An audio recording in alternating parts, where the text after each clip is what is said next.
ചേച്ചി ഒരു ചോദ്യം ചോദിക്കട്ടെ? ചേച്ചി ഏറ്റവും കൂടുതൽ സുഖം കിട്ടുന്ന എന്ത് ചെയ്യുമ്പോ? ഏറ്റവും കൂടുതൽ സുഖം കിട്ടുന്നത് എന്ത് ചെയ്യുമ്പോഴാണോ? അതെ, ഏറ്റവും കൂടുതൽ സുഖം കിട്ടുന്നത് ഒറ്റയ്ക്കിരിക്കുമ്പോൾ. ഒറ്റയ്ക്കിരിക്കുമ്പോൾ അത്രയും സുഖമാണോ?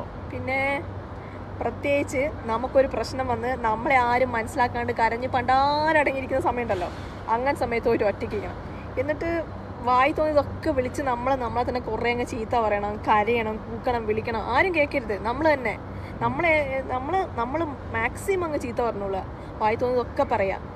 അങ്ങനെയുള്ളതൊന്നും നമുക്കൊരു ഒരു ഒരു തിരിച്ചറിവ് അല്ലെങ്കിൽ ആ ഒരു പ്രശ്നത്തിൽ നമ്മൾ റിക്കവറായിട്ട് വരുന്നൊരു വരവുണ്ട്. ഒരു സ്ഥലത്തുള്ള എന്താ പറയുക, അതൊരു ഒരു ലഹരിയാണത്. അത് മനസ്സിലാവില്ല. അങ്ങനെയുള്ള ആൾക്കാരുണ്ടല്ലോ, ആർക്കും ഇമോഷണലി പിന്നെ തകർക്കാൻ കഴിയില്ല. എന്തെങ്കിലും ഒരു പ്രശ്നം വന്നിട്ട് കുറേ കൂട്ടത്തിലിരുന്ന് സംസാരിക്കുന്നേക്കാൾ നല്ലത് ഒറ്റയ്ക്കിരിക്കുന്നതാണ്. കാരണം കൂട്ടത്തിലിരിക്കുമ്പം ഓപ്പോസിറ്റ് ഇരിക്കുന്ന ആൾ ചിലപ്പം എൻ്റെ സങ്കടം കണ്ടിട്ട് കൂടെ നിന്ന് കരയുന്നവരായിരിക്കാം, അല്ലെങ്കിൽ ഞാൻ കരയുന്നുണ്ട് ചിരിക്കുന്നവരായിരിക്കാം. അപ്പോൾ അവരുടെ ഒരു ഇമോഷണൽ പാത്തിലും കൂടി ആയിരിക്കും ആ ഒരു നിമിഷത്തിൽ ഞാൻ കടന്നു പോകുന്നത്. പക്ഷെ ഒറ്റയ്ക്ക് എന്തൊക്കെ വായി തോന്നൊക്കെ അങ്ങ് പറയുക, കരയുക, കൂക്കി വിളിക്കുക. എന്നിട്ട് നമ്മൾ ആരും ഇല്ല എന്നുള്ള, നമ്മളെ ആരൊക്കെ നമ്മളെ കൂടെ നിൽക്കുന്നു എന്നുള്ളതൊക്കെ നമ്മളൊക്കെ തിരിച്ചറിഞ്ഞ് വരും. അത് കഴിഞ്ഞിട്ട് കിട്ടുന്ന എനിക്ക് ഭയങ്കര ഇഷ്ടമുള്ളൊരു കാര്യമാണ് കേട്ടോ. അത് കഴിഞ്ഞിട്ട് കിട്ടുന്ന ഒരു റിലീഫ് ഫീലിംഗ് ഉണ്ട്.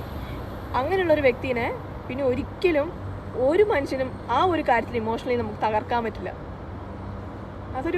എനിക്കറിയില്ല, ചേട്ടനൊന്ന് ട്രൈ ചെയ്ത് നോക്ക്.